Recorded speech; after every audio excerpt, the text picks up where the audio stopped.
What's up, what's up, what's up?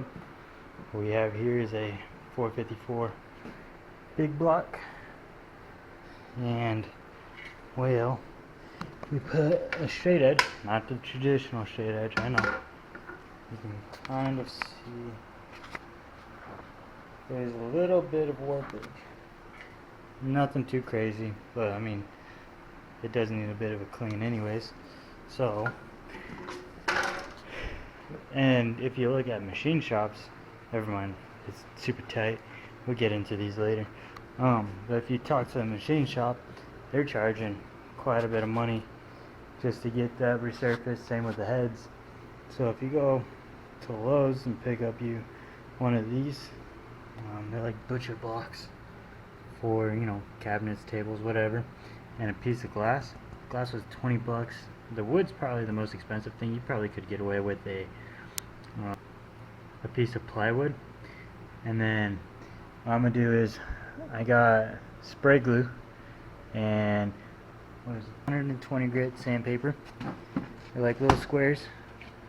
Not the greatest way to do about it. Normally you can get a roll. I couldn't find it. And then what I'll do is I'll cut it to fit that pretty well, and then we'll spray glue all that on there, wrap the edges, staple them, and then you'll spray the sandpaper down with WD-40 and then give it a couple passes. And then also got the spray glue here, and to clean up the surfaces we'll be using acetone, hence the really nice rags. Normally I just use paper towels, but we don't really want to get any of this stuff in the passages or any of the oil coolant passages or in where the rockers sit or nothing. You want this to be pretty clean. So I'm gonna get that all measured out, cut up, and we'll come back to it.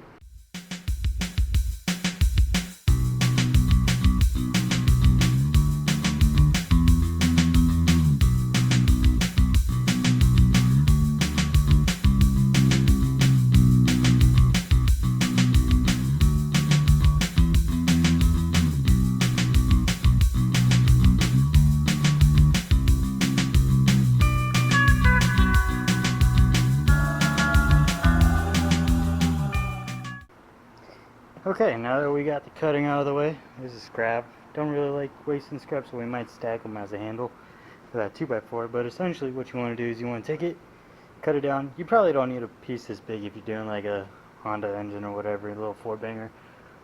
But, you know, that's a big old engine. So I cut it all down, and now I just am going to move the glass, install the handle, and reinforce where you cut here and here, because I couldn't find a piece big enough. I could have gone a piece of plywood and stacked them.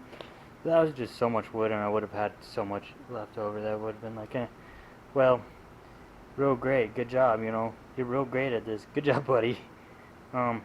Also, I am not a carpenter, whatever, I'm not a woodworker.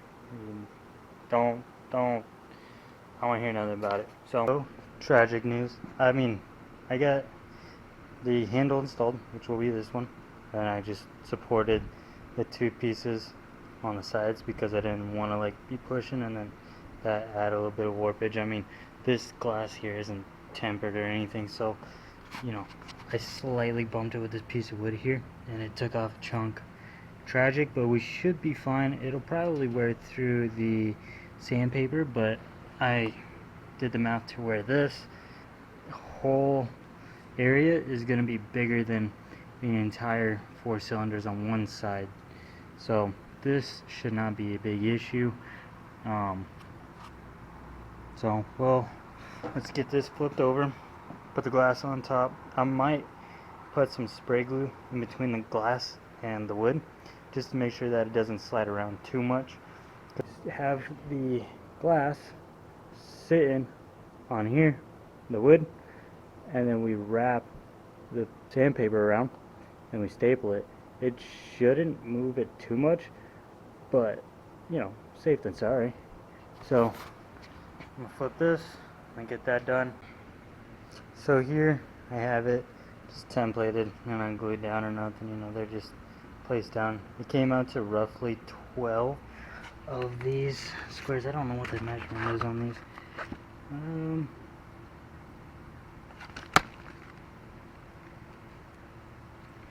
I think they're the biggest size Lowe's had, but they're all 120 grit. And I don't know if you can really see that, but I got the spray glue down on between the glass and the wood. So now we're gonna just lift this all, spray down, place them, spray, place, rinse and repeat. You don't want to do it all in one go because you don't want this stuff curing too fast. And then we'll go ahead and wrap it around. You do want a bit of a lip to it so that you can peel it around and then staple it just for as it's measured. You know, you don't want any of this slipping. You want it to be flat because what we're trying to get is perfectly flat down to, I believe it's 2/1000 of an inch.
All I've done so far is I tried cleaning out this a little bit better, but it's just such a tight area and I don't really have anything that'll get it pretty good.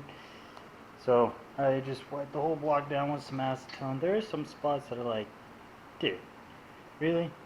But I'm gonna hit it with a pressure washer afterwards, and then we're gonna spray paint it afterwards. But that's what it looks like so far. There's the heads. I really need to clean those up really bad. You can hardly see it in that pile. But this engine I picked up off of Facebook Marketplace for, it's about 200 bucks with the heads and a few accessories. You know, it was almost complete. Heads, pistons, whole bottom end, top end. Even came with the motor mounts. But so the plan is I'm gonna get some like degreaser, get some of this junk out of here, and then pressure wash it down, spray paint it, well, paint it, and then,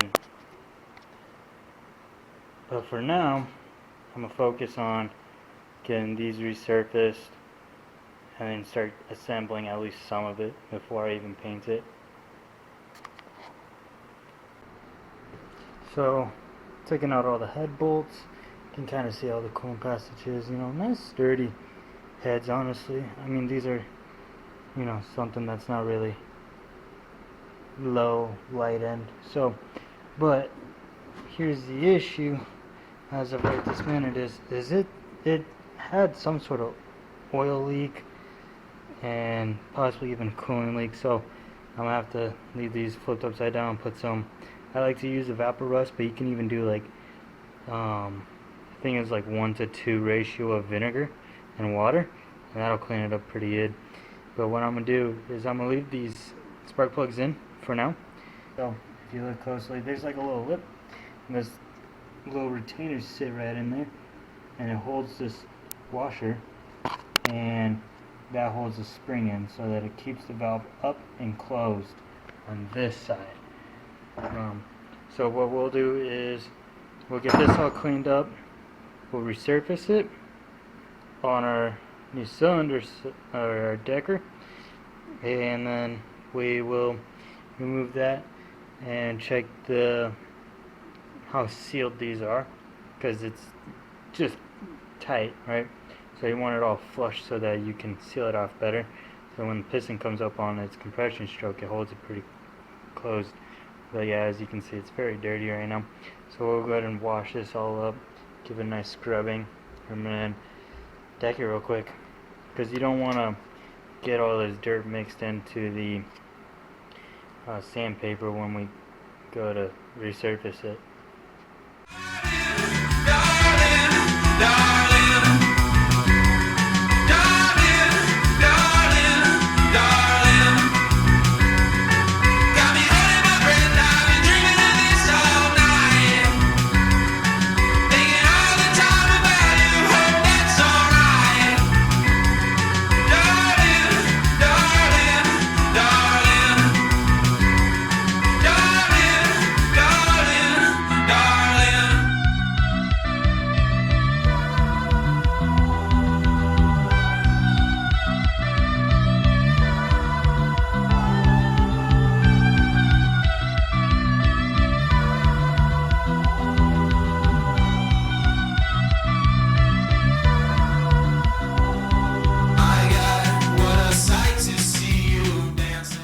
You got one head drying right now. Just let it sit there in the, was it 100-degree weather, lovely. So we'll just let that dry, and then we're gonna prep the other one. So we're gonna remove the gasket material that's left. Obviously it's quite dirty still, and then we'll do essentially the same thing. We'll scrub it with some Dawn, pressure wash it a couple times, and then bam. So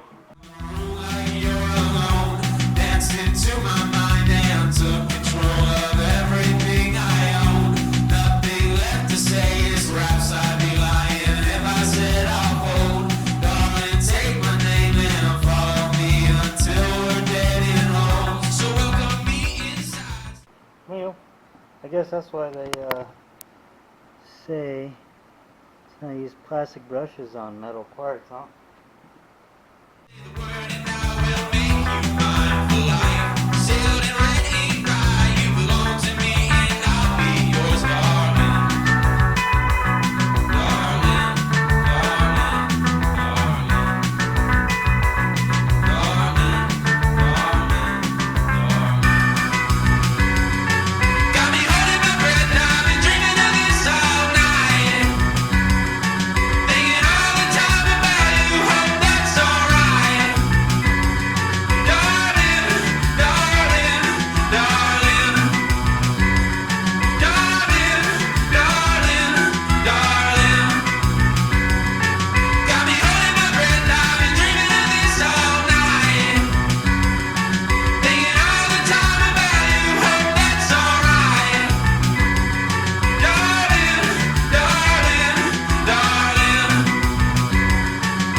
Look at those. Alright, so. Are you ready to die?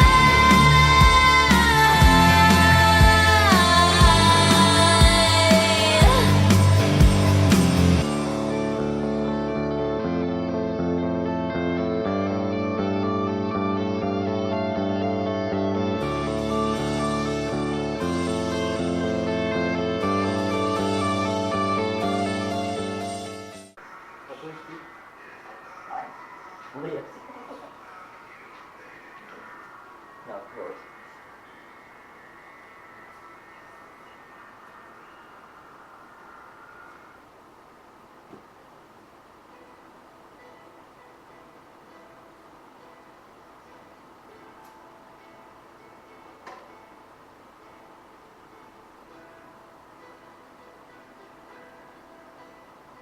I guess we have to repair it again. Okay, so this is what it looks like. Wow, so pretty. I hit it with straight edge. I mean, little feeler gauge. Yeah. That's before. Wow, so pretty. Where's the blade? Oh. Digging in your butts, man. And here's the final product. Wow, good job. Wow. Wow, look at that. Looks brand new. Those are kind of iffy. I gave up. Too much sandpaper. No! The whole process took quite a bit of time. All in all, I would say it's worth it if you have the time and startup wise, if you went a little bit on the cheaper route, if you went with the plywood instead of I believe it's like a countertop, but it's kind of butcher block-ish. I would say it takes about 6 hours. Between cleaning both of the heads and then wiping down the whole block and then resurfacing it and assembling the whole tool. I don't have an exact number of how much I spent at Lowe's, but I also didn't really cheap out too much on the stuff. You can definitely go a little bit cheaper. The only thing I would say is that 3M spray glue, I would say definitely don't cheap out on that. I would go for different, maybe the Gorilla Glue one or Flex Tape would do a little bit better than that 3M, because when you put that WD-40 as a way to lubricate when you sand, it tend to allow the sandpaper to fold or tear when you are doing your passes, and so I ended up going through all 20 sheets and barely getting it within specs. So tomorrow or whenever I get some more time, I'm gonna have to go back through it and get new, probably another 20 pieces of sandpaper, and those were like, I believe they were a good like 10 by 12 inch squares per. So like I said earlier, it was 12 to cover the whole sheet with a little bit of a lip, which that little bit of a lip definitely does help to prevent it from sliding everywhere. And I would definitely put some spray glue between the wood and the glass. That definitely helped a lot with managing the weight and everything. All in all though, it turned out pretty good. Just if you do follow along with this, I would say definitely take your time with it and check it after every pass. Wipe it down with some acetone and a nice lint-free rag, and then check it with a straight edge and a feeler gauge, preferably 2/1000 of an inch feeler gauge. If you don't have that, I believe most printer paper is about 2/1000 of an inch. Don't quote me on that. I would definitely Google that. But other than that, it was really good. Definitely worth it. Yeah, definitely try and clean your block stuff before you even disassemble it, to be honest, because now that it's completely disassembled, it's a bit harder to get into all those nook and crannies. But I did also get lucky with the coolant passages being easily cleaned with just a pressure wash. If you don't have a pressure wash, I highly recommend Simply Green for degreasing, and then Evapo-Rust for any rusted coolant passages. Other than that, let me know if what you've done different and what you would prefer. But Definitely look out for tempered glass rather than gardening glass. Goodness gracious! Instead of you know, just because that gardening glass, I believe is what it's called, ended up cracking quite a bit. So every time I had to repair it, there's been little spots that did crack. But I mean, all in all, went pretty good.